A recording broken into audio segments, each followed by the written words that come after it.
Hi, and welcome to Have You Made It, the podcast where we talk to Northern creatives about what they make and how they make it. On today's episode, I'm speaking with the actor, writer, and director Martha Godber. At the time of recording this episode, Martha's actually on tour.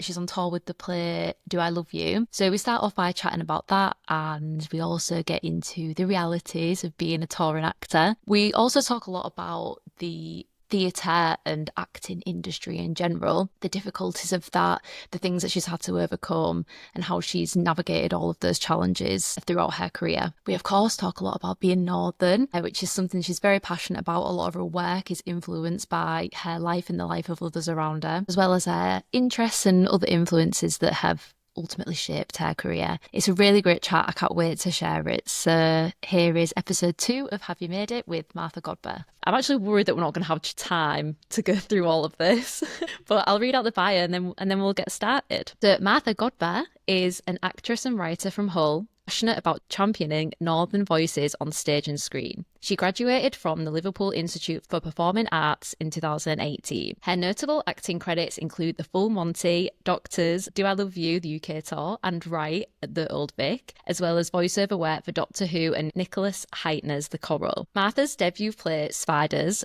premiered at the Bush Theatre in London last year, and One Punch, which she co-wrote, was performed at Home, Manchester. She's currently developing her first feature film with LA-based production company Alon Media. Martha is also the CEO and founder of the Godber Theatre Foundation, an initiative dedicated to mentoring young people from Hull by providing funding, workshops, and ongoing support in the arts. So now you probably understand why I'm worried we won't have time to go through all of this. So welcome, Martha. Hello, lovely to be here. Thank you for having me. Oh, that's okay. Thanks so much for coming on.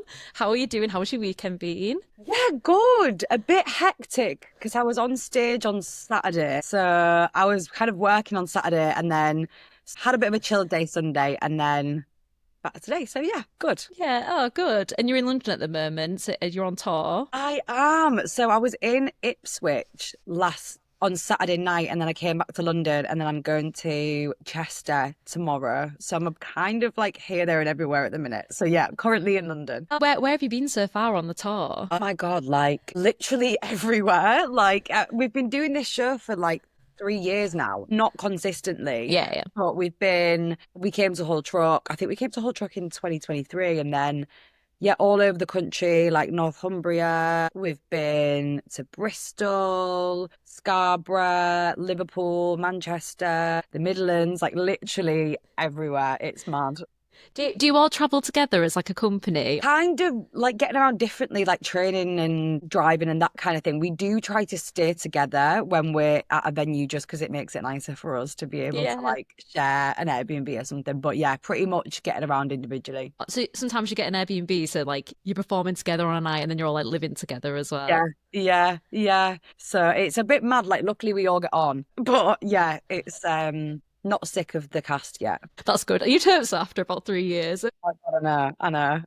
Has it been the same cast the whole time, or has it chopped and changed a little bit? Yeah, it's been the same cast the full time, which is really nice. Chloe, who's one of the cast members, has actually got a baby now. So when we started out, she obviously wasn't pregnant. And then throughout the show, she's got pregnant and performed whilst being pregnant. And now she's had her baby and her baby is on tour with her. So it's literally been like a full 360 journey of life for Chloe and her baby, and she's doing amazingly. So we are technically on tour with a 10-month-old baby as well. What an introduction to the arts for that 10-month-old baby, also on stage in the womb. I know, and we always joke about it because the show has so much like dancing and music in, and we're like, yeah, she can't like stop, she's gonna be a little dancer. Absolutely. Yeah, well, you'd be surprised if they were. I know. So tell us a little bit about the show that you're doing at the moment. Yeah, so Do I Love You is a play about Northern Soul. Northern Soul is basically like a movement which started in like the 70s, where people from the north would go and get records from London and bring them to like the DJs up north, basically. So it's all like Wigan Casino, and like there's a very particular type of dancing, which is Northern Soul dancing. And like the scene is getting like, people have probably seen it on like their Instagrams and stuff like that, because Bristol Northern Soul Club is like, that's gone quite viral on social media with all the different types of dancing and stuff. So it's basically about that. So it's three young people who are from Hull who work in a chicken shop, who are kind of like lost in their lives. They don't really know what they're doing, and they find Northern Soul music and culture, and then find their like relationship with the music. Love that. So is it set in modern day? It's set modern day, yeah, and it's set, which is really nice as well. This has been going on for 3 years. Like, is there an open-ended plan to just carry on doing this show? Like, while there's, interest in it. You know what? Like when we first started out, we didn't know what to expect. And then it just kept coming back because people really enjoyed the show, which is amazing. And then it just keeps expanding. So it's been interesting to see how Southern audiences have reacted to it as well. Like obviously on this week we was in Ipswich, which is just outside of London, and still got like amazing responses. So it just kind of keeps coming back, which is really nice and really great for us as performers to have that constant work. But yeah, it just keeps like growing. It kind of feels like, I mean, we do finish in July. It kind of feels like it's always going to be like, right, we never know when we're going to be back doing it if there's the demand there. But yeah, I think you can do something too much. We've mentioned in your bio a couple of other whole things, like the play that you did, Spiders. You wrote that. Do you enjoy performing and writing about things to do with where you're from? 100%. I mean, it's so nice to be able to perform at Hull Truck. Like we did do I Love You at Hull Truck, and I've done quite a few other shows at Hull Truck as well. And it's such a special feeling, like being from a city and being able to like perform in front of an audience from people who are from there in a play about there. Like it is really special. Like it sounds cringe, but like it's Oh no. it's really good. Like especially when like you grow up, performing there, and then as a professional you end up performing there, and like it just hits different. But I think there is something. I think all my writing now, I write about where you write from experience, don't you? Like for me personally, anyway, as an artist, I like to kind of have my own experiences and make that into art. So like it is nice being able to write about that really. And Spiders is about spiders in Hull. So yeah, I think it's about like when I was growing up, when I was like 16, and I used to go to Spiders underage, and it's about two girls, and I think definitely that's a big part of my identity. So like yeah, definitely in answer to that question. Yeah. Side note, absolute shout out to Spiders also.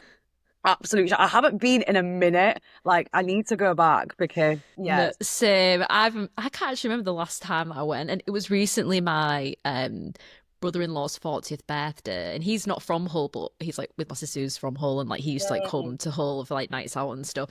And he's like, I don't know what, I think I want to go back to Spiders. And I was like, we should go, like we have to go.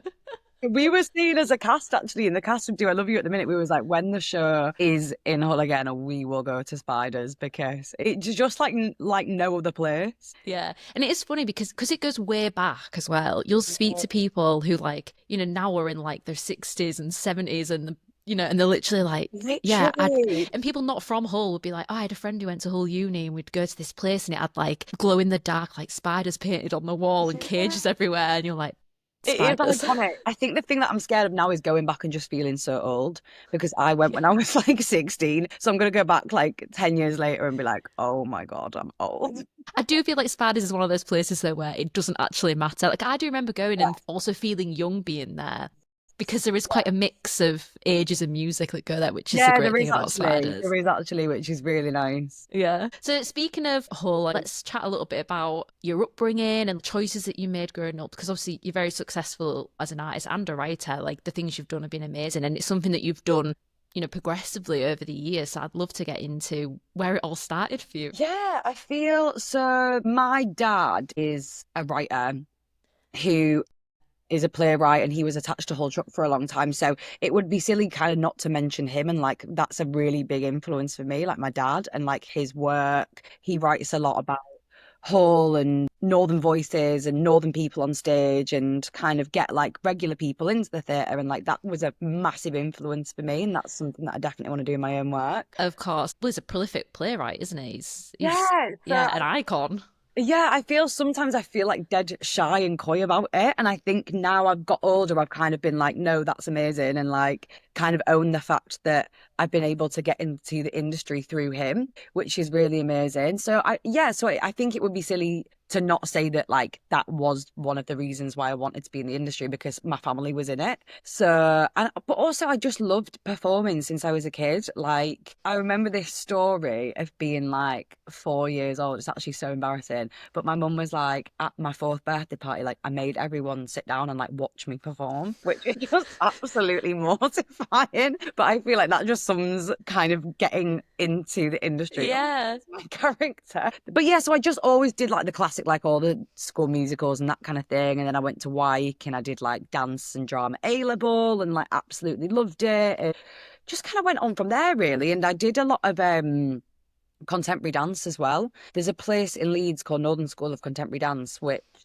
I went to when I was like 16, 17, whilst I was studying at Wyke. So I didn't know whether I wanted to do contemporary dance or acting when I was in sixth form, and then kind of settled on acting and went to LIPA, which is a drama school in Liverpool. I really wanted to stay in the north. My birthday's in August, so I just turned 18 and then went in the September. So I felt really young and I was really kind of nervous about leaving home. So I really wanted to go somewhere that was like in the north and felt Yeah. like near my family and near my mum and dad and that kind of thing. That was really important to me. So yeah, I went to LIPA, and then from there, yeah, graduated. So in terms of just getting into it, it was more just I went to like Hull Truck Youth Theatre when I was younger, like that kind of thing, and just did it at school, to be honest. Like just loved Yeah. it at school, and loved did GCSE drama and did all the extracurricular activities. Like it was just a kind of like natural part of my life, which I love doing, and like having that expression as well. Like I was a bit naughty at school just in terms of like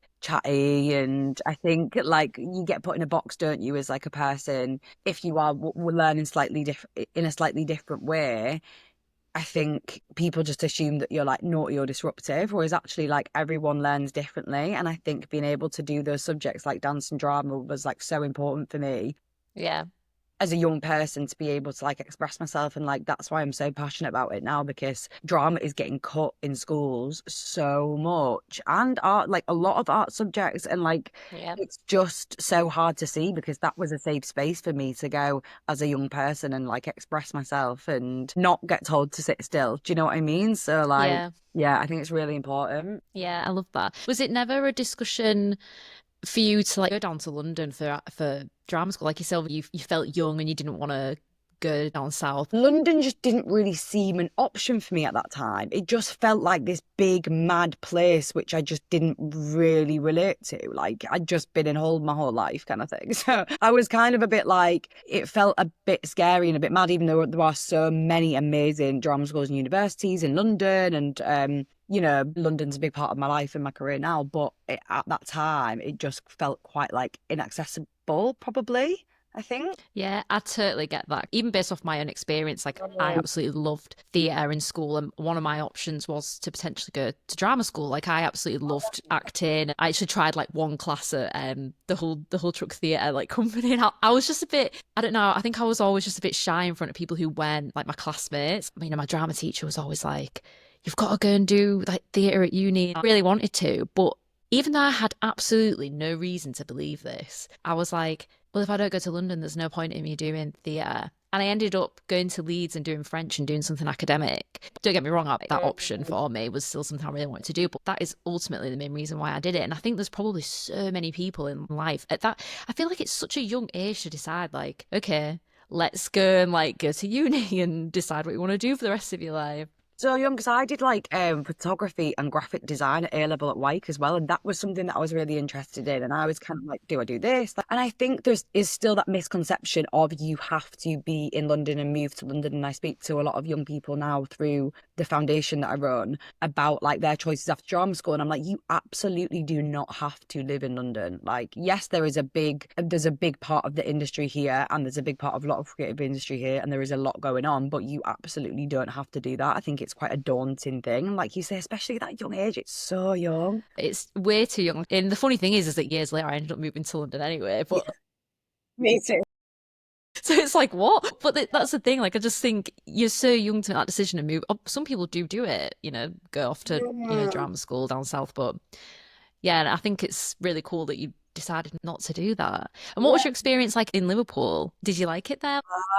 love Liverpool. I love Liverpool so much. I think like drama school in general is a bit mad because, especially from going from Wyke, which was relatively chill, going then into a drama school environment where it's like 10 a.m. till 6 p.m. every single day, and you're not allowed to wear any makeup, and you've got to take all your piercings out. Like I had like my nose pierced when I was like 17, and they had to take my nose piercing out, and it was like the worst thing ever at that time because I was like, oh my God, what if it seals up? I'm not cool anymore. Yeah. Literally. So that was like such a big deal at the time. So I think it was a bit mad going from like this kind of cool, relaxed environment to then going from like a very intense drama school environment again at just turned 18 years old with people who had been trying to get into drama school for years. But it was literally such an amazing experience. And I met some of my absolute friends for life there. And yeah, Liverpool as a city is just amazing. And I've worked there professionally as an actor in Liverpool and on jobs and things like that. And I always love it. Like it feels like home. It's such an amazing city. I love that. Talk a little bit about what drama school is like. Like you just said, it's a lot stricter and things like that. Like, what is the experience like of drama school? It's mad. Like, I think it's so fun because you're with the same people every single day for 3 years and you go through all these mad experiences together, like the classic drama school stuff of like being in an immersive, like we did this thing where it was like an immersive um thing where everyone was pretending that in like the 1800s Russia for like a full day. Honestly, it's ridiculous. Like it's actually ridiculous. But at the time, we was like so in it, and it's like, what the? Sorry to swear. I was You can swear. yeah, good. I was like, I don't know whether I'm because we're not, but yeah, we was like, what the fuck are we doing? Like, this is just mad. So it's a crazy experience, but also like an amazing experience. Like, I think it's tough, like it's really tough. And I found it really hard. I was really homesick when I first went. Like, I found it really tough to kind of like get in that intense environment and live away from home. And again, like I hadn't really been out of Hull and I just assumed that everyone who wasn't Northern was posh. So like I always joke Yeah. now with my friend Ebony, who's from the South. He wasn't posh at all, but when I first met her, I was like, oh God, everyone's posh and everyone's this. And it's like, no, they're not. It's just because they're Southern and I don't know.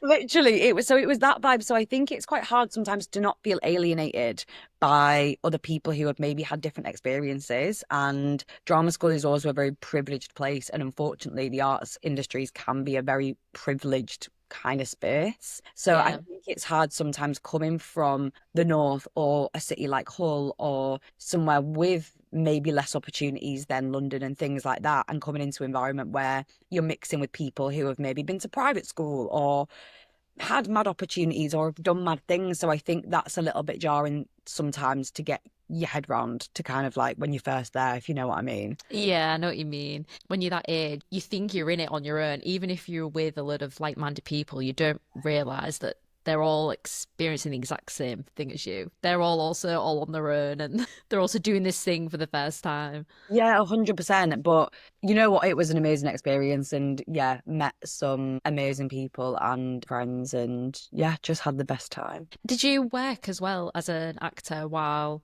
you were at uni? So I did professional acting work before I went to uni. So I did like when I was a kid, I did like a BBC series and I did like a film when I was like, I think I did the series when I was 13 and then the film when I was like 15. So I'd got some professional experience before I went. But whilst I was at Lipper, I didn't because they're quite funny about you doing professional work. Like, Right. That's why I ask. I wonder what the yeah, situation is I don't know. like. It's a bit weird. Like, I think because I don't know why. Because you surely you'd want your students to like go off and if there's opportunities there, get them. But they're quite like strict about like when you're there, you think that's like the biggest thing in the whole entire world. Do you know what I mean? And then when you graduate and kind of like get into the industry a bit more and start working, you're like, what were they on about when I was there?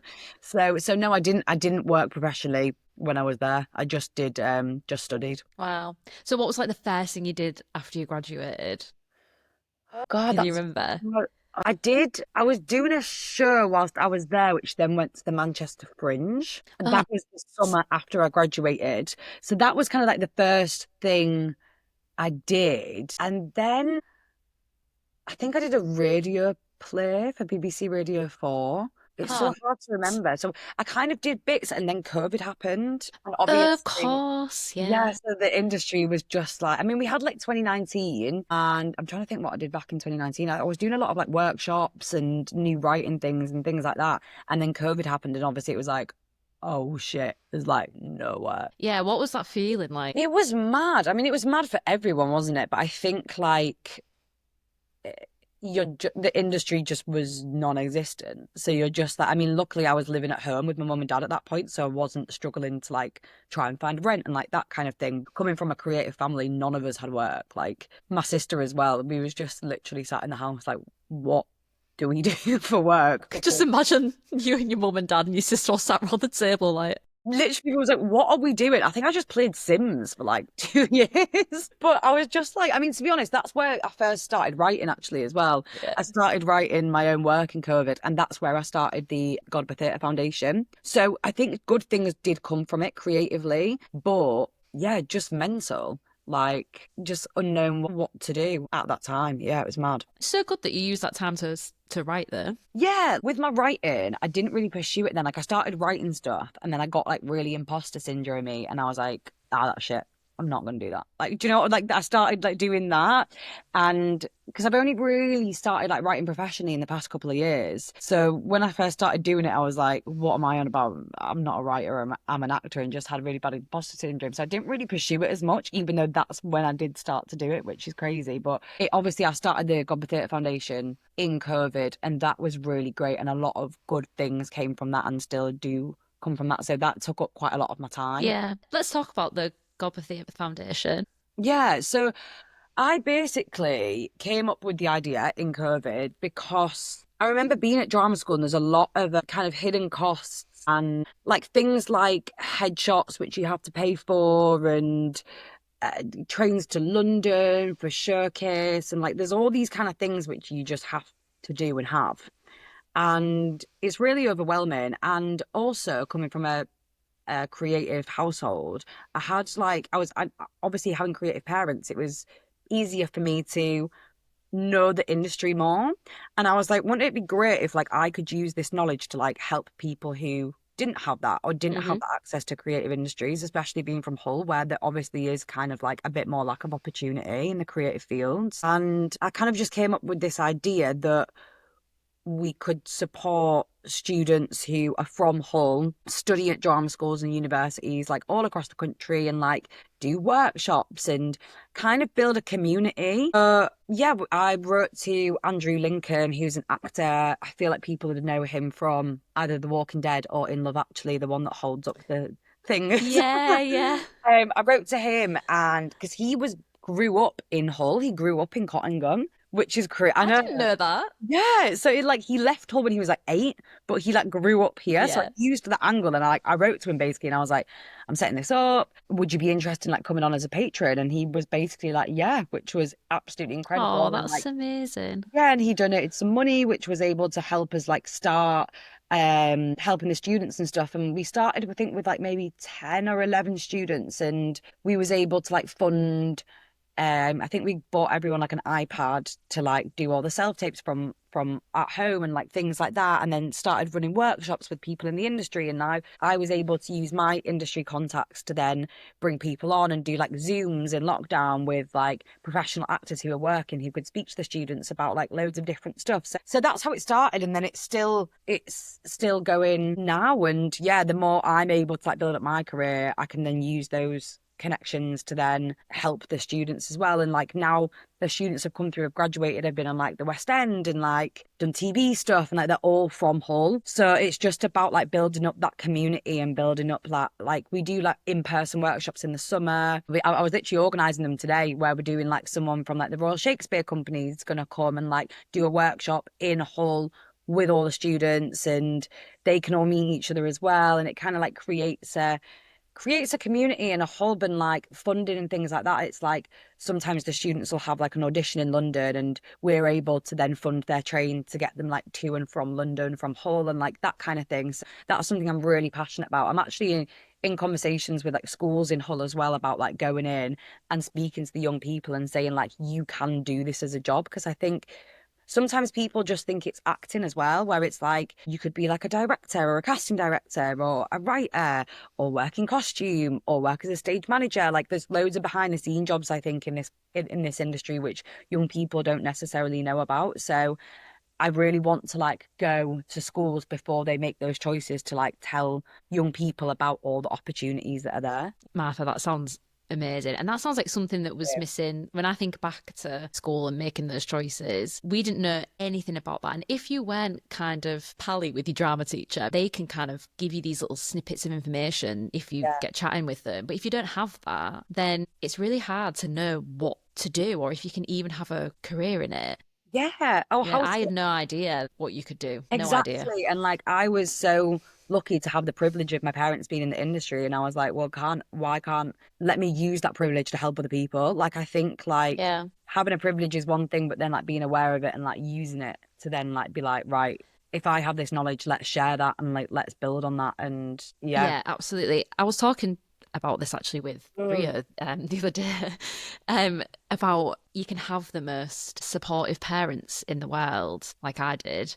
They're like, do whatever you want, do whatever you want, but they're not in the creative industry and they're not actors. Mum would take me to like shows and stuff, but you can have an amazing support system. But if you don't have a person of influence or a person of inspiration in your life at that formative age where you start to get taste and create something for yourself, a it's hundred really, percent. really hard. So, like you say, like you had that growing up, which is amazing. Like Mm. your parents were, both playwrights, weren't they? Or was your mum Yeah, an yeah, yeah, actor as yeah, well, yeah, isn't yeah. she? Yeah, my mum acts as well, but yeah, both Love that. writers. Yeah, so yeah, exactly. And if you don't know, you don't know. Like, do you know what I mean? Well, this is another thing about being in the north as well, which if you like live down south, if you live in London where everything's way more accessible, like even if you live on the outskirts of London, you can get a tube to the theatre and there's all different kinds of shows that you can go to, like some that maybe are free. But you just don't really have access to that when you live in the north. Yeah, and also the cost is just crazy. Like I'm in the industry and I'm not paying more than 25 quid for a theatre ticket. Like unless it's something I really, really want to see. Like it's just inaccessible. I think it's like the prices of things in London are just mental now. And you just kind of sit thinking, well, who is that for then? Who is that for? Like it's such an elitist kind of industry and it's getting worse to be honest. Like it's mental. Yeah, like what are average price tickets these days? I haven't been to a show in about the last show I went to one fairly recently. I went to see the Stranger Things show with my friend, Oh, no. which was great. Obviously, but Yeah, that's I see that. I actually really enjoyed it.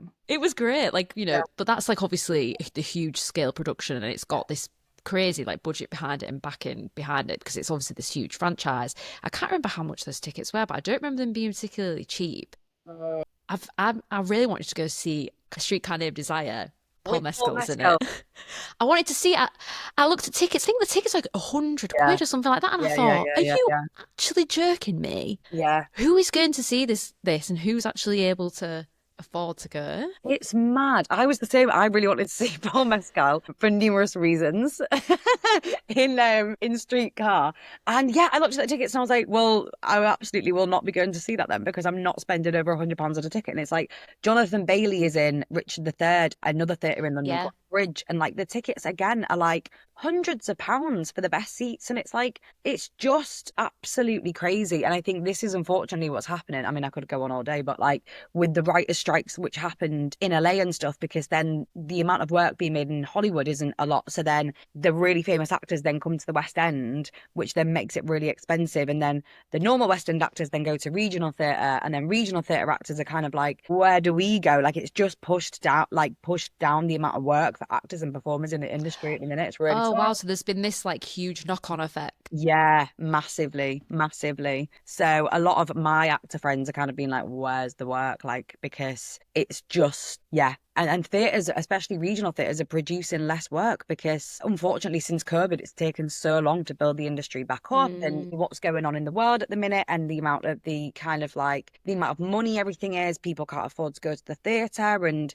it's just the theatre industry, especially out of London, is really struggling because I don't think it's not on people's priority list, which is understandable, but it's then tough if you are in that industry. Oh, that's like an actual cycle of It literally, chaos. it literally is. It literally is. It's mad. But what's your opinion then about the movie side of things? I remember seeing a bit of a discourse going on about the new Beatles movie that's coming out, and I think it's like Barry Keoghan, Paul Oh my Mescal, God. Harry Sigurdsson, and Joseph Yeah. Quinn. Yeah. And I was a bit like, I really like films. I know who all of these actors are. And obviously, they're all having a moment and Yeah. all very talented in their Yeah. own rights. Of course, they are. But then a little part of me was like, but this is like about the Beatles. And I feel like, and I think like Joseph Quinn has like his mum's from Liverpool or something like that. So there's like this kind of connection. But I was like, wouldn't it be so sick if all the actors were maybe Liverpudlian or they had some, or they or Mm, like studied in Liverpool? It was like such a cool chance to like bring in, I know. but then at the same time, I'm like, how these actors are obviously amazing. And but someone like my mum who loves the Beatles, she won't know who these actors are. She won't know that they're famous actors and they'll bring in an audience. It's so hard, like the discourse of where does filmmaking and that kind of thing draw a line of opportunity versus I'm completely the same as you in terms of like my own opinion on it is contradictory in itself. Like yeah.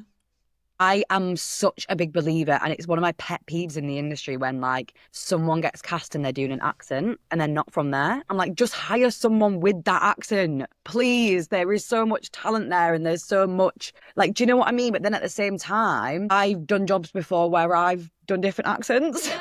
I'm kind of like a hypocrite myself because it's kind of like okay, like ultimately you want the best person for the job, and like you say, Yeah, of all actors are course. amazing. But I think one of the problems is the star casting thing, because again, people need a star in it to then attach a name to then get money. And like there's so many nuances to it, which is such a shame because there are so many talented people who probably would have been just as good as those four guys, but they need a name in it to sell it.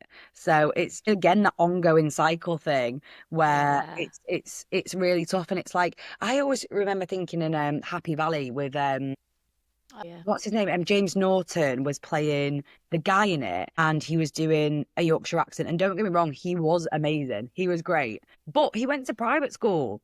You're not from that area. You don't know, like, Oh what no. other actors could have done that who were actually maybe from West Yorkshire or from the North who had more of that experience? But then he was amazing. So it's like, again, I'm contradicting myself. I don't even know my own opinion on it because I'm Yeah, it is not. hard. It's hard when you like enjoy watching good stuff as well, you know. Yeah. And if it's amazing and the people are great, like with the Beatles casting, like all those actors, I've loved almost everything they've been in. I'm like, yeah, love. Yeah. But yeah, it's really difficult I for just think sure. as well, it's like, don't do everything then. Like Paul Mescal, you're great, but don't be in that and be on the West End and be on the thing. It's like to leave it for somebody else. I think that's the Yeah, I thing. think I read that he's doing Death of a Salesman as well, isn't he? In the He's doing something at the National Theatre, I think. He's just been announced for something there, which is obviously amazing. Like he's having a moment, like you say, like, I mean, yeah. it's keeping busy, Yeah, fair. literally. But it would be nice to get that. That's the thing with the National Theatre, like get some more regional work. I think the relationship between like regional theatre in London and like the North is really bad at the minute. Like I think there's a really lack of like northern voices in London, like going to see stuff. Even when I did my show at the Bush, everyone that came to see it was like, this would be amazing in Hull. And I'm like, it would be amazing in Hull. And like that is a goal of mine to be able to bring to those audiences. But why can't people down south appreciate those northern stories as well, you know? Yeah, yeah, definitely. So what does it take, like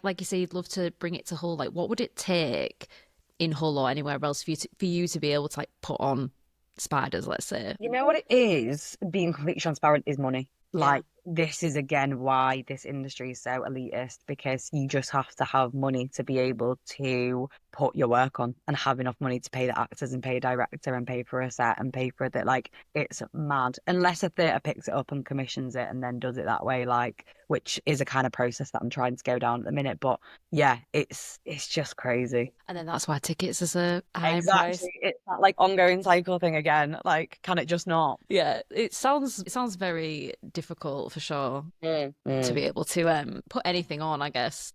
Yeah. But then I think that's why it's so important for, like you were saying, with the Godber Theatre Foundation, knowing like what else people can do to be involved in the arts and building more of a community in northern places is really important because Yeah. eventually you would hope that opportunities will start to come up for people the more that we all work together and bring. It might take time, but slowly but surely it could build something, you know? Yeah, absolutely. And I think in my own experience, it's like you do have to do it yourself a lot of the time. Like you can't wait for somebody else to say, I'm going to put this on, or I'm going to do this, or I'm going to do that. Like you have to take control of it yourself. Obviously, it's easier said than done, but if you want to like make art, it's kind of that like stereotypical like struggling artist kind of like trope. Like there is some truth in it, I think, because you have to kind of like struggle a little bit and have like no money and do it for the Yeah. art. And then eventually like that's going to take off, right? Yeah, yeah. So speaking of like taking off and things like that, what's your concept of making it in your industry? I think it's such a misconception to where people that like aren't in the acting and performing industry are like,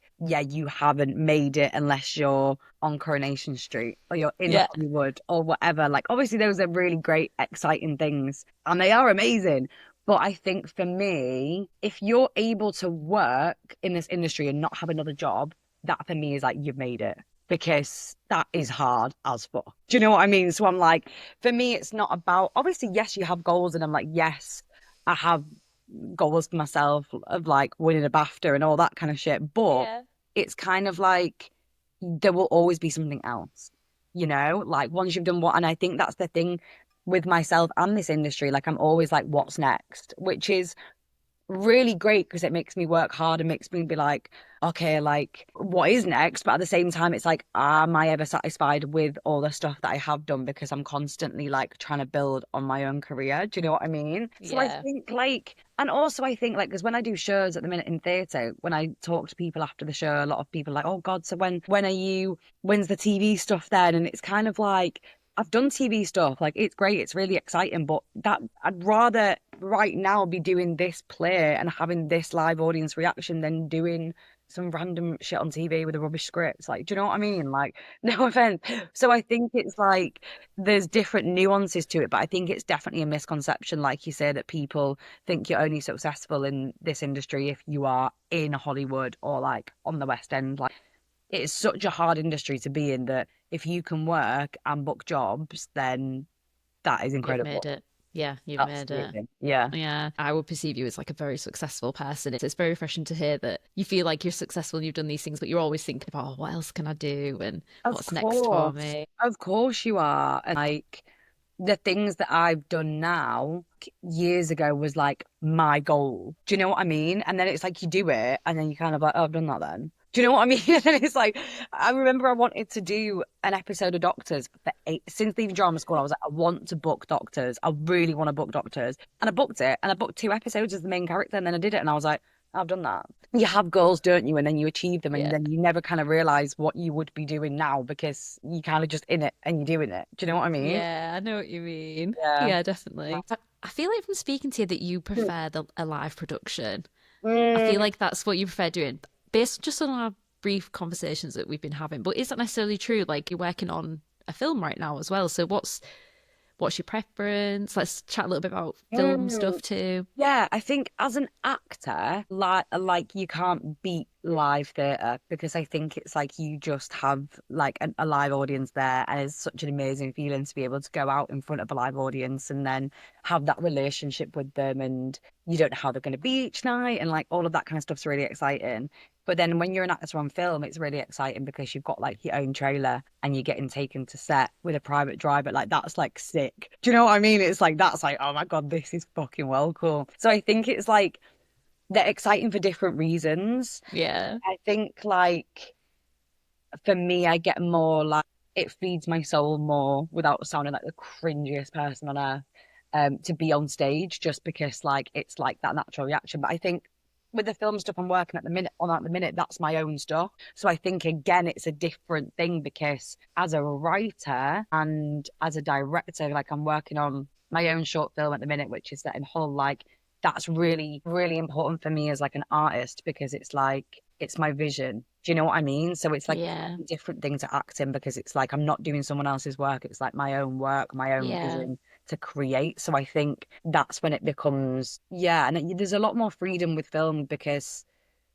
well, actually, no, there's a lot more freedom in theatre because you're looking at someone's imagination. Do you know what I mean? Like you can do Hmm. anything. Whereas with film, it's like you have to think about, okay, what can I afford and what can I am I telling a real story? Like they're just so different. Like both of the aspects of it are Hmm. so different. So it's Yeah. so hard to be like, what would you prefer? Because there's good and bad things in both of them, I think. Yeah. What's the process been like so far with your film? And where are you at right now with it? Well, I mean, to describe it in one word, stressful. Because I'm just like going through it all, and I'm on tour doing the show at the minute. Yeah, so I think I wrote something which is based around the riots that happened in Hull last year. Hmm. And I've written a short film which is based around that. So we're in pre-production at the minute. So it's getting shot in June. So we've got a location, we've got an amazing DP from York, the two actors in it. The ones I'm on tour with at the minute, so it's obviously like set in Hull. We've got like a pretty much all northern crew actually, which is really cool. I'm in the mode of like everything is kind of in place. It's just the stuff up to shooting now, which is really daunting because like it's one of them things where you get the imposter syndrome where you're like, okay, do I know what the fuck I'm doing? But I think in general, you just have to go. I think you sometimes just have to fake it till you make it. And you just have to go, yeah, I know what I'm doing. It's cool. Let's just do it and just do something. It might not be the Yeah. best thing in the world. It might not be this, but if you're doing something and you've got a vision and as an artist, you want to tell that story, then you've got to do it. So yeah, I'm excited about it. Oh, that sounds really exciting. Are you shooting in Hull? Or have you had Yeah. to find are you at? Where are Yeah. you shooting? We're shooting in an Airbnb in like East Hull, like towards Sutton.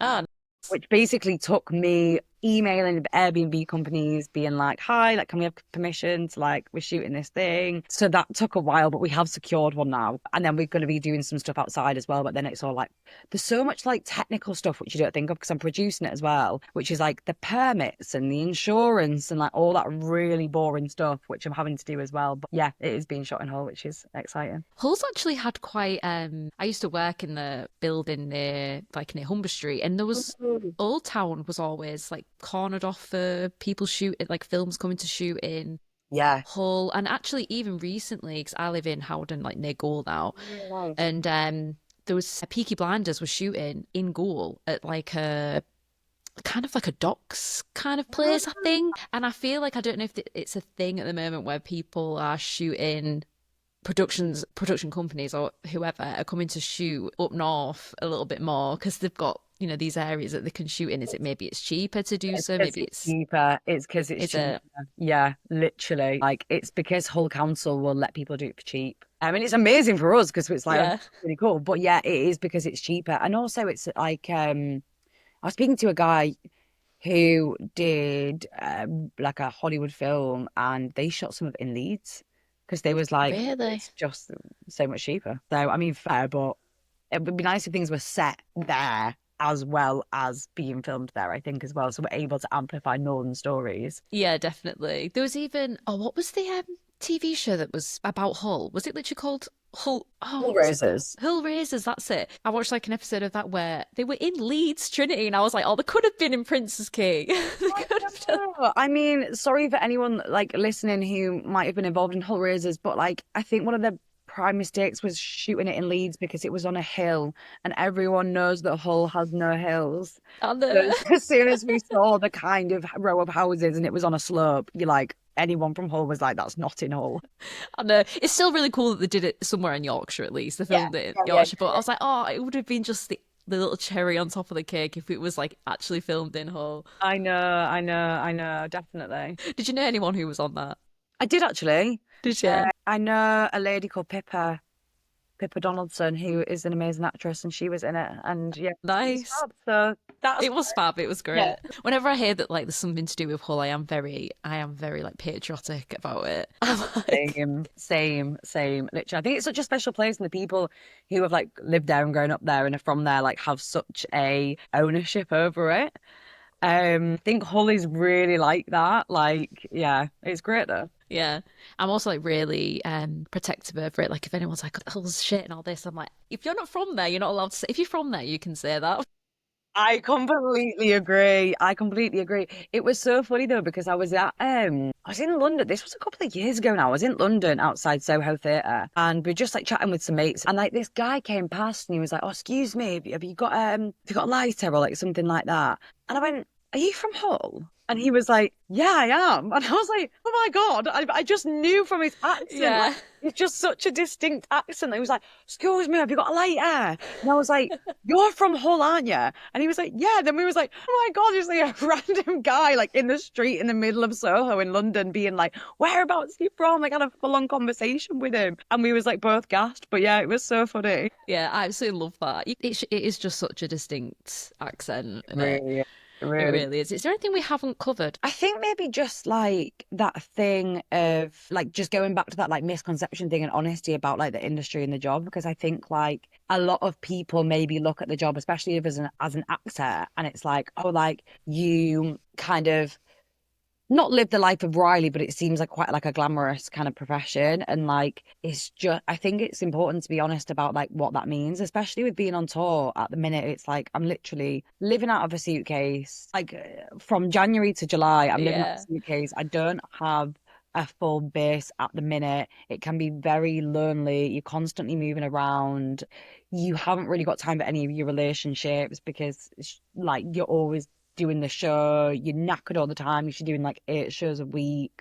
I think like obviously it's like woe is me, like yeah, okay, like a lot of people are doing a lot more difficult jobs. Do not get me wrong, it's not rocket science and it's not brain surgery, like it's not that deep. But I do Yeah. think people like who want to go into the industry need to know that that's a part of it as well, like because it is tough. And also the rejection, the amount of rejection you get. I mean, any artist gets, but like, is mad. Like, Yeah, what's that been like for you personally? Have you had any shockers where you're like, oh, I thought I've had that, and then so many times, so many times. It's shit. Like, it's really shit. There's been so many times where you don't hear back at all. And then you're like, great. And you spend so much time on it. And you've spent money on a train going to London, or you've spent like, I think when I first graduated, I found it really, really difficult.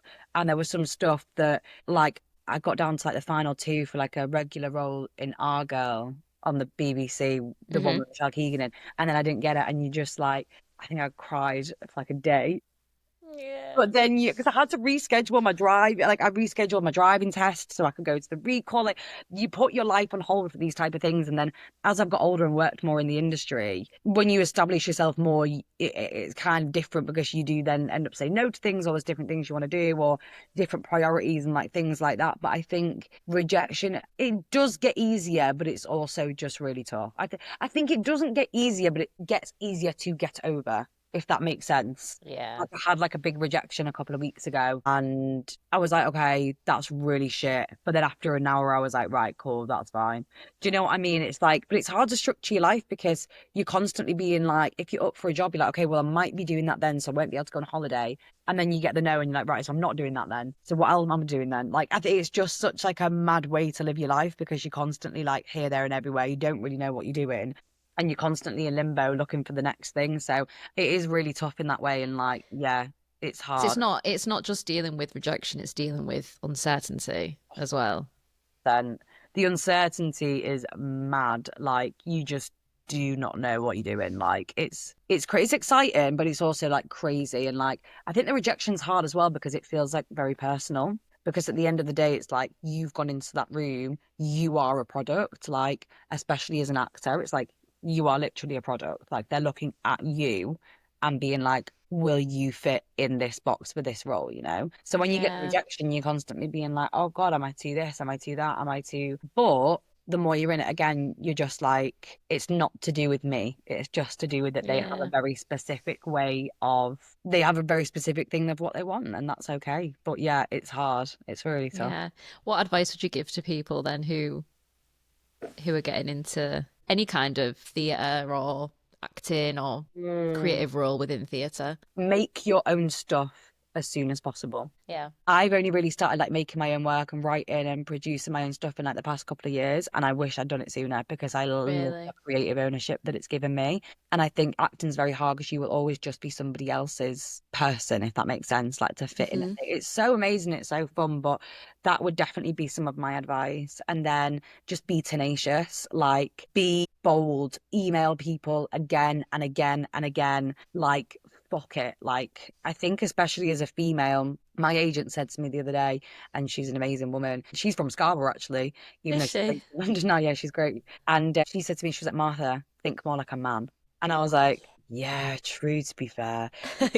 Do you know, I think like as a woman, and especially as a northern woman as well, I think sometimes you do like tiptoe around things and you're a bit like, oh, I don't know, like what if I say this? Like honestly, fuck it. I think I'm in this mindset now where like you only live once, and if there's a part you want to do, send them an email and be like, hi, I really want to be seen for this part. What's the worst they can say? No.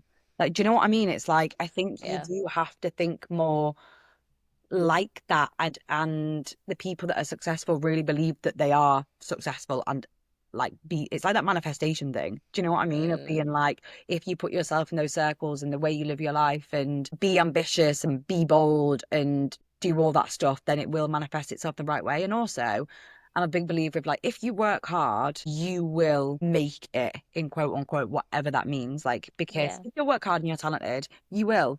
But you just need to, yeah, you can't, I don't think you can be lazy. You've got to go about things yourself. If you're just going to sit there waiting for somebody else to ring you up, like, they're not going to ring you up. You've got to find those connections yourself and like building it yourself and try and build a network and an array of different people, no matter how talented you are. It's Yeah. about the work you do for yourself, I think. Yeah. Oh, that's really inspiring, Martha. Is it? It doesn't Yeah. sound, it sounds like me just going on, but that's nice to hear. No, it is. No, it really is. Like, I think you can use that advice not just for theatre, I think for any kind of creative endeavor that you're Yeah, interested in, music, definitely. writing, of anything.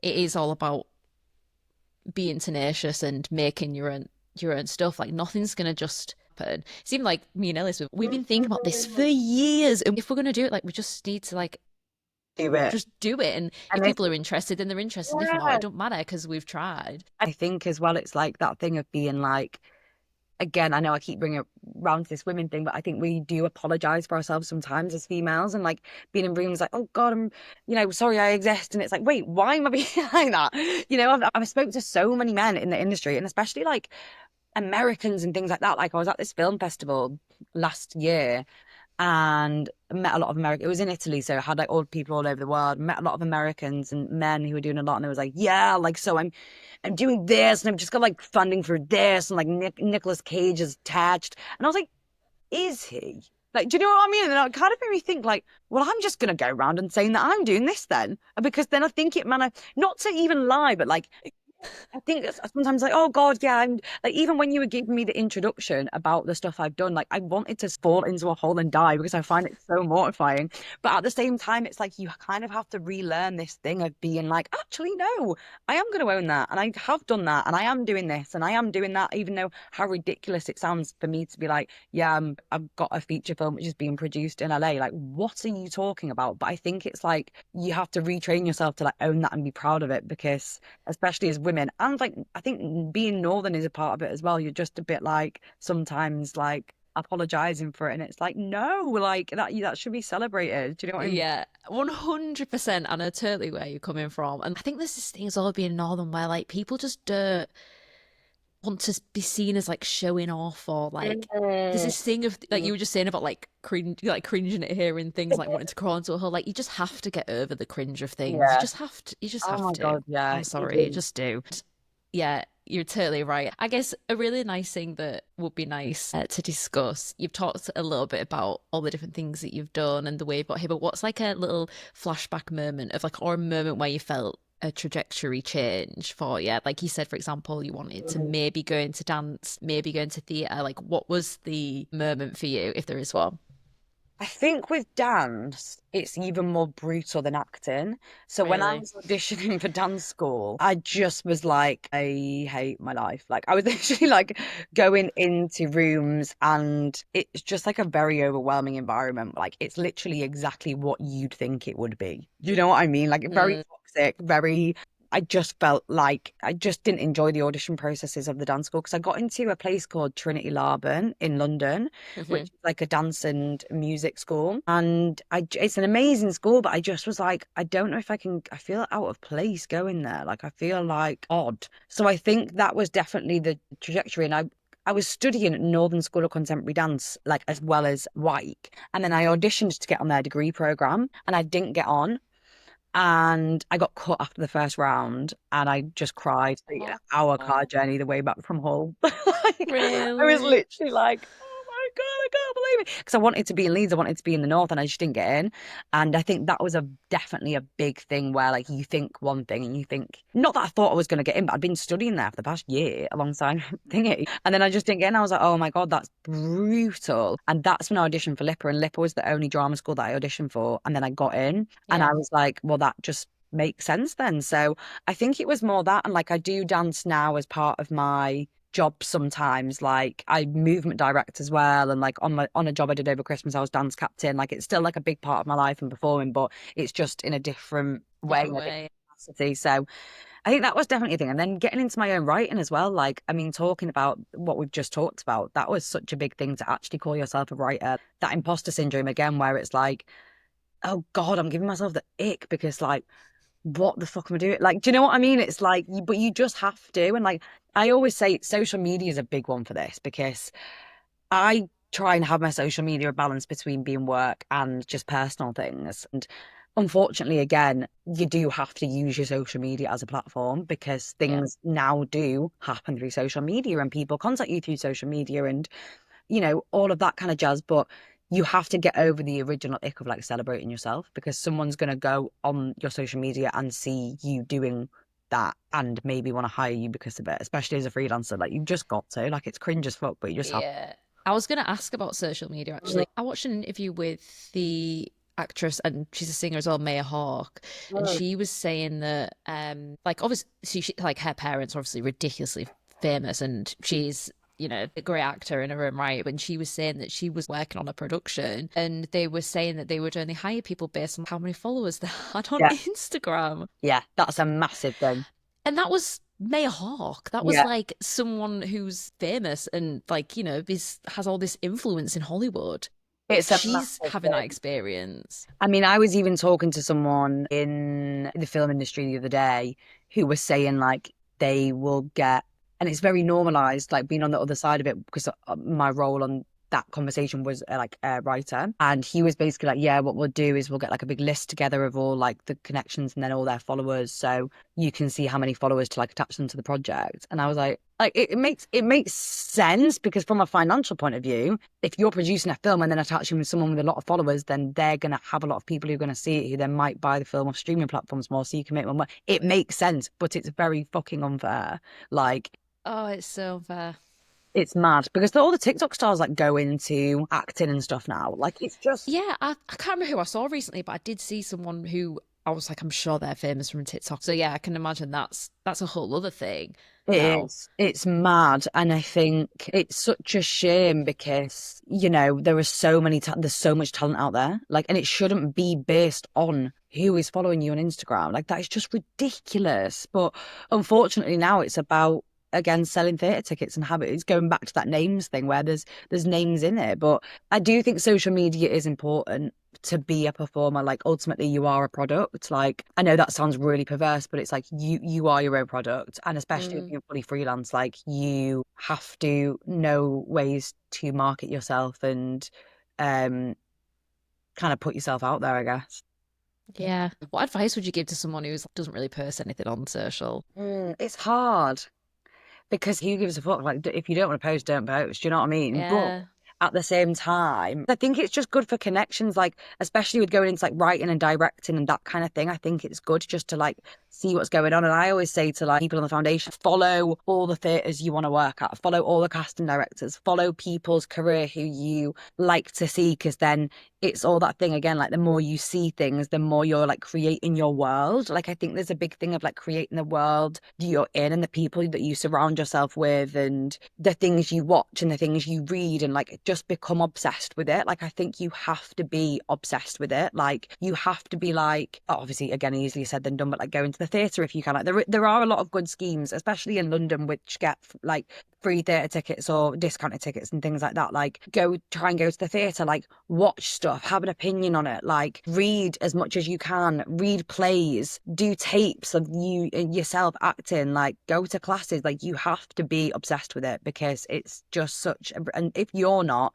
someone else will. And I think that's such a motivating factor for me, where I'm like, if I don't do it, someone else will. And I'm like, well, I just need to do it then. Do you kind of know what I mean? Because it Yeah. kind of like, and if someone else does, fine, but it's like that really motivates me because I'm like, there is always someone who will be doing more, you know? And that might be a bit toxic because I think you do obviously have to give yourself a break as well and live your life as a normal human being, and your career isn't everything. God, no, like it's so many more Yeah. important things. But I do think that is a thing in terms of social media. And also just because I've been on like panels before at drama schools where their CVs have their social media on, but when I go on them, they're like, haven't really got like appropriate stuff on there. So I guess if you're like a young person and you're getting into it, just like make sure that your social media isn't just like you having loads of drinks. I mean, don't get me wrong, anyone that follows me on social media will know that that's quite a lot of my content, to be honest. But it's all in a balance, isn't it? Just making sure that you're not posting anything that you don't. Sometimes I forget I've got industry people on there though, and I'm like, oh shit, I need to like not do that. But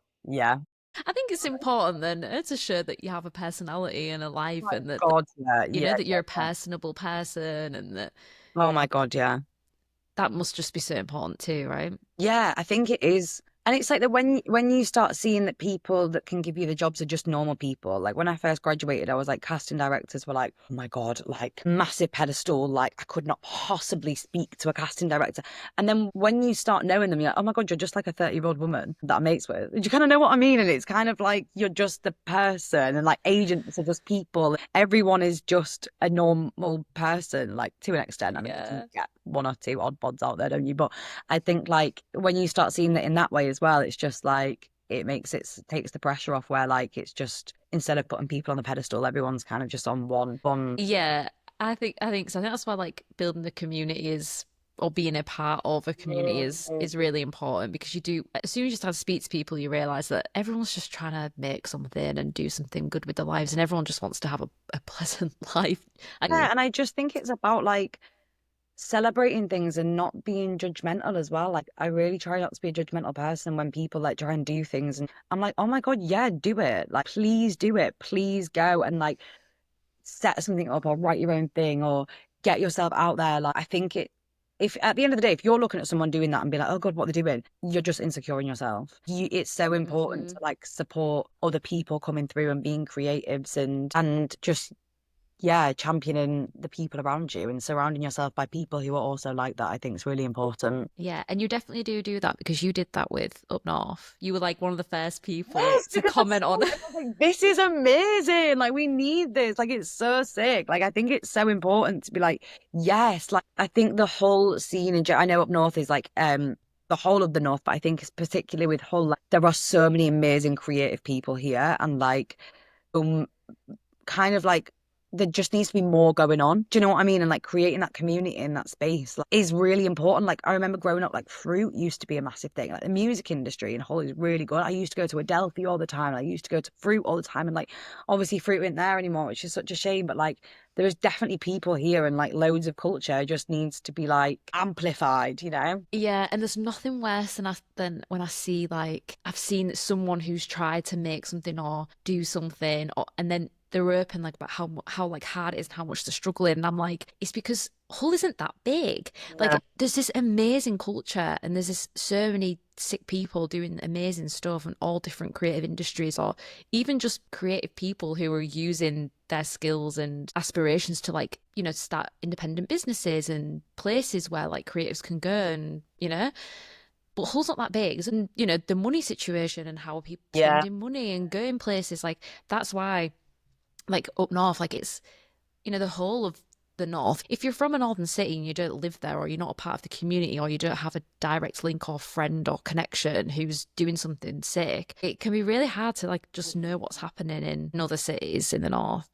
And that's one of the aims of it, is Mm. just knowing everything else that's going on in the city, and just everyone, just like you say about this support thing and not being judgmental of people. If everybody who was creative and had some form of creative endeavor just supported other people, even if it's not necessarily something you do, like I say, like I'm not an actor or Mm. anything like that, but I love like theatre and things like that. But when was last time I went to a theatre production in the North? Mm. It was years ago, but really, there's so much going on, and Yeah.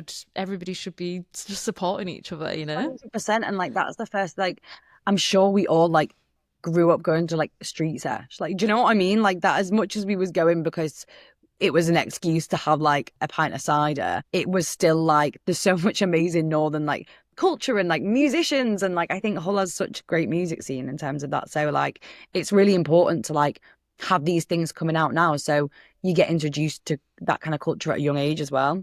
And like just Yeah, showing that you can do it, and like you can be an artist, or you can have your own business, or like all of these like amazing cultural things. Like you can do it and be from this area. And like I've like, things before where people say like, but like I'm from Hull, like how can I like be an actor? And I'm like, of course you can. Like, do you know what I mean? Like anyone can. Like it's hard, don't get me wrong, but like of course you can. Like so I think it's yeah. really important to have those like influences and things going on up north where it's just massively celebratory of all the great culture that's going on in the north. Yeah, I do think it's an age thing as well, with because I remember being 18 and not knowing really much outside of Hull. Like I'd been on holiday and things like that, but I had no idea that you could actually have a creative career or anything like that. Like I went to like Leeds Fest, and that's would go out like I'd go to the occasional gig and stuff in Leeds or Newcastle or whatever, but Yeah. it was very, you just don't even think about any of those things that these You places don't. existed. That was my experience anyway. I know So I was similar, and it's like that's the same thing. Like if you don't know, you don't know. Like at the end of the day, like it's hard, and then again, it goes back to the elitist thing, like where you do go to London or whatever, and you realize that these people have been going to like the best theatre schools in the country since they were two, and it's like, how do you compete with that? Like, but there is a space, like, and you just have to like be unique. And that's why I think it's so important to like do your own thing and create your own stories and things like that, because that's what people will be interested in, like having that unique voice. yeah, definitely. We've spoken about like your parents and stuff, but I was just going to Mm. ask about any other northern influences that Mm. you had, or if there was any, or a place or anything like that. Maybe we can chat about influences. Yeah, definitely. I mean, obviously, yeah, I mentioned like my dad was such a big inspiration for me. As a performer, he's not actually really northern. He's from the Midlands, but I remember watching Skins and Jack O'Connell was in it playing Cook. And I was like, you're so sick. I was like, I don't know, I was just like, you're such a sick actor. The kind of like energy, and it was the kind of acting that I'd see, which wasn't like to be or not to, like, it was kind of like actual, like real voices and people. And he had like an accent, and he was like just a scally and like really relatable and just so natural. Like, I remember watching that and being like, oh my God, I'm obsessed with you. Like, he's literally like one of my favorite actors ever. And I know he's not necessarily northern. For me, I'm like anything below Sheffield is the south.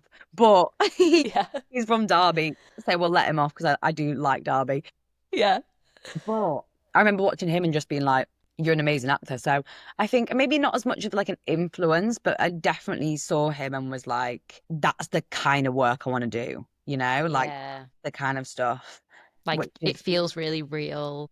it feels. I love him too. And it's funny that you say about him not being northern, because for ages I thought he was from like Stockport or somewhere. Like I thought Yeah, he was like the from accent Manchester is or mad. something. Yeah, the accent is mad. But yeah, I think like yeah, and I just think like I don't know, more of like a modern influence getting into film and stuff as well, like How to Have Sex. Like again, I know it's not necessarily northern, but there is like northern films in there. That film I think is incredible just because it has like I'm really interested in like real life and like real stories and real people and relatability. And I think people have misconceptions of like art, and especially with theatre, of like what those stories are, and like, okay, it's just a bit arty farty and it's about all these middle class people that we're going to watch. And don't get me wrong, there still is a lot of that, which I personally find so boring. But I think like it's not about that. Like you can tell like real stories on stage, and like people come who aren't necessarily theatre goers and go and watch that things, or go and watch a film like How to Have Sex, and it's about real life, and it's Yeah. about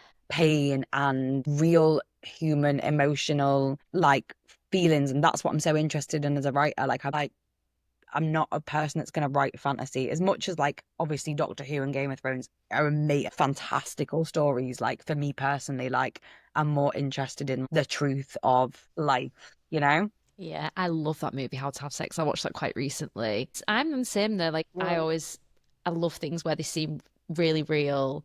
Because I hadn't seen anything like How to Have Sex where it portrayed, Mm. other than like the bloody In-Betweeners movie where the Yeah, lads go on holiday. Do you know what I mean? Like yeah, that's the yeah, only way that like English that I can think of. I don't think there's anything else but like an English holiday where it's not some like bougie rich kids going on holiday. Like that felt yeah. like a really quite like an honest and very relatable portrayal of what those like first time girl holidays when you're 18 and you're getting your results back Yeah, and and all it's that like rite stuff. of Like passage stories, and I think obviously that's like a female made movie as well, and I think there needs to be a lot more like women in the arts, like especially in the theatre industry and like the film industry. Like I think it's actually when I like, you know, we was talking about northern influences, I was like, it's actually kind of sad that I'm racking my brain to try and think of like northern women who are like inspirational, because there are so many, but I couldn't necessarily think of like one person off the top of my head of like yeah. this person's doing this. And I'm like, I think there needs to be so many more women in particular who have that thing. I mean, obviously Greta Gerwig, like I love the film Lady Bird, but it's Yeah. like miles away from like the north of England. Yeah, you're so right though. It's really hard. It's been like even like myself researching and finding like people to talk to. Like, don't get me wrong, a lot of the people I'm speaking to on the first few episodes of the podcast are all women. But no, it's really hard. Sometimes like I look at a movie, I'm just intrigued to know where the actors are from if they're I British. always do it. I'm I always like, always and I'm like, where were you born? And like where are you from? And I'm always very disappointed when there's not one single northerner. I'm I always mean, really disappointed. it is a rarity, isn't it? Like I'm trying to think of like really great. I mean, obviously there was so many. I mean, The City Is Ours. I just watched, and that was all Scouse. And I think there's amazing Scouse stuff coming out. Actually, there's some really, really great Scouse actors and Scouse TV shows which are coming out, which is Mhm. incredible. And obviously there's like Sally Wainwright and like, you know, I mean, all of those kind of things which are really great with like Sarah Lancashire and things like that. Like, but I think there definitely needs to be more of it. Recently, I watched White Lotus and Amy Lee Wood. I think she's from Stockport, for example. Considering how big the North actually is and how many people, you'll know, even from working with your foundation, like how many people Absolutely. want to be in the arts. Like there's a craving for it. Absolutely. And I know so many like amazing Northern actors who I'm like friends with, and like especially with the John Godber company, like they employ all Northern actors, like always, which is amazing. And but it's like, yeah, on that kind of higher level, it's actually hard to think of, especially like women who are writing and directing like in film and theatre, and like having those more kind of jobs which are in like positions of power is very few and far between. And like obviously doesn't surprise me because it's so hard to get your foot in the door as a female, and as a female in those higher, not even higher positions but more authoritative positions, maybe it's really tough. I guess on that note, let's chat about some Northern shout outs. Yes, I do have a couple of people that I want to mention. Firstly, I want to mention, everyone will know him, but Chedu, like Chedu Araka. I think he's just a sick artist. I think he's done like so much for the city. I think his Yeah. music is just sick, and like he really champions the northern voice. So definitely want to shout out to Chedu. More personal, my sister, it would be rude not to mention her. She's got Elizabeth Godber. She's a writer as well. And I mean, we write very different stuff. Talking about fantasy, she loves all of that. Does she? Yeah, she writes like loads of fantasy, and she's great at Shakespeare and that kind of thing. She's just an amazing woman. And then also, I really want to shout out to my friend Josh Cartmel, who is a set and costume designer. He is Ooh. originally from Hull, but he lives in Leeds now. And he has his own brand called Melsh Studio, which he works under. But he is an incredible costume designer, really up and coming. He was on like a Cameron McIntosh scholarship doing costumes for like at Leeds Playhouse quite a lot and stuff. And now he's fully freelance, and he's actually doing the costumes for my short film. So Really? definitely want to shout out to him as well. Oh, that sounds amazing. I'd love to chat with him. That sounds so Yes, I'll interesting. put you in touch. Yeah, I'd love that. Thank you so much, Martha. Thank you. It's been so nice to just sit here and chat about everything. And I really could go on for longer. I mean, there probably will be more that we can chat about. We could do a second Do a round episode at two. some point. Maybe after you've done your film and everything, we'll have a round two. I'd love that. Thank you so much, Martha. Well, we'll obviously follow Martha Godber on Instagram because she does post on socials, her work and social life. Apparently so. Yeah, you're gonna follow it now. I'm like, what are you talking about? But yeah. Yeah, make sure to follow Martha. You've got some amazing things coming up. And also, if you're listening and you don't follow Up North yet, follow Up North. And yeah, we'll catch you next time. Thank you Thank so you. much, Bear. Thank you. Bye. Bye. Bye. Hello, me again. Thank you so much for listening. Wasn't that lovely? Isn't Martha a bit of a legend, really? I think, yeah, she was so passionate about everything she had to say, and I think the work she does is amazing. And yeah, I'm just so excited to see what else she does in the future. Before I go, I just wanted to say again a massive thank you to everyone who listened and for everyone who has been supporting Up North in general. It's been amazing so far, so thank you so much. And also, if you're listening to this and you would like to be on the podcast, or if you know somebody who would be great, then give us an email at hello@upnorth.co.uk and just put the subject as Have You Made It? Have You Made It is brought to you by Up North, where we're connecting creatives of the North. You can follow us on Instagram and don't forget to follow the podcast on Spotify too and subscribe to Up North on YouTube. Thanks and catch you next time.